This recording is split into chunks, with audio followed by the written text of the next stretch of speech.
Hello viewers, welcome to my channel. आज हम बात करते हैं न्यूरोपैथिक पेन।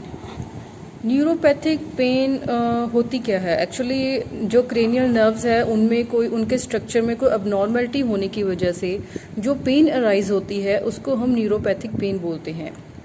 ये यूजली मिसडायग्नोज हो जाती है साइकिक पेन की वजह से, क्योंकि इनके जो लोकल सिम फैक्टर्स होते हैं वो डायग्नोज नहीं हो पाते हैं, तो इसके लिए वो मिसडायग्नोज हो जाती है। इसमें क्या होता है एक्चुअली, ये 3 टाइप की होती है। न्यूरैल्जिया होता है, न्यूराइटिस होता है और न्यूरोपैथी होती है। न्यूरैल्जिया क्या होता है?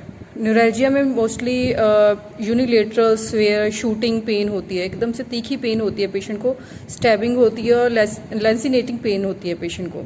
मोस्टली यूनिलेटरल होती है, ये मिसडायग्नोज हो जाती है टूथ पेन के लिए। मगर जब हम डेंटिस्ट के पास जाते हैं तो आपके जो डेंटल कोई कॉजेज है, कोई डेंटल इटियोलॉजी एब्सेंस हो, तो फिर हमें न्यूरैल्जिया की तरफ थोड़ा डायग्नोज लेके जाना पड़ता है, क्योंकि absence of any dental etiology तो फिर दांतों की तो प्रॉब्लम नहीं हो सकती है, लेकिन वो किसी नर्व की प्रॉब्लम हो सकती है, आपको न्यूरैल्जिया की प्रॉब्लम हो सकती है।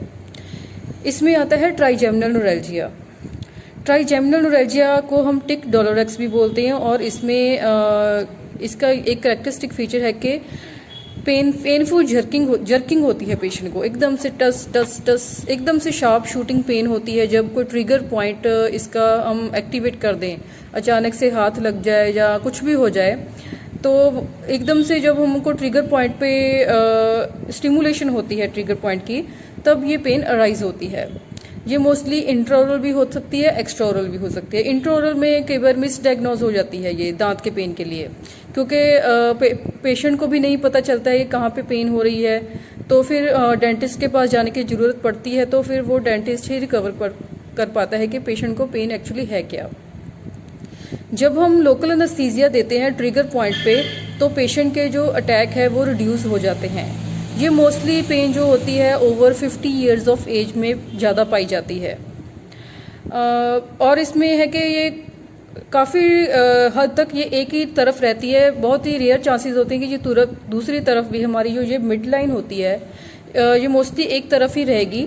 ये कम चांसेस होते हैं कि वो जो दूसरी तरफ उसका पेन शूटिंग पेन वो अराइज हो, क्रॉस कर सके वो मिड लाइन को।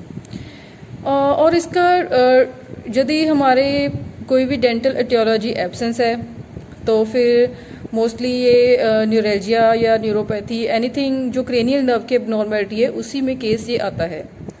ये समटाइम ये सब बातें अलग से टॉपिक ये इसलिए हैं क्योंकि हम मिसडायग्नोसिस कर जाते हैं। हम डेंटल पेन और न्यूरल्जिक पेन और मायोफेशियल पेन्स में हम डिफरेंस नहीं कर पाते, क्योंकि इनके जो सिम्टम्स हैं वो similar to any dental cause के सिम्टम्स की जैसे ही होते हैं। इसका ट्रीटमेंट प्लान क्या है?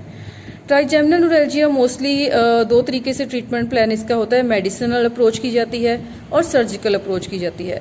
सर्जिकल अप्रोच जो होती है वो हम कम करते हैं, ज़्यादातर केसेस को हम मेडिसिन से ही ठीक करते हैं। जो मेडिसिन इसमें दी जाती हैं वो है कार्बेंजिपिन, बैक्लोफन होती है, फिनेंटाइन सोडियम होती है, और गाबापेंटिन वगैरह इसमें दी जाती है।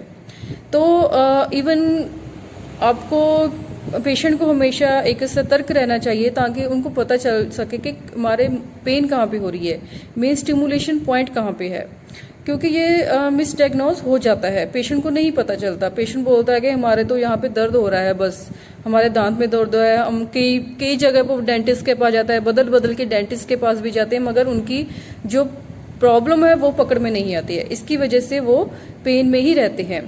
तो अपने एक प्रॉपर प्रोफेशनल डॉक्टर के पास जाइए, ताकि आपकी जो प्रॉब्लम है वो सॉर्ट आउट हो सके। Thanks for watching me.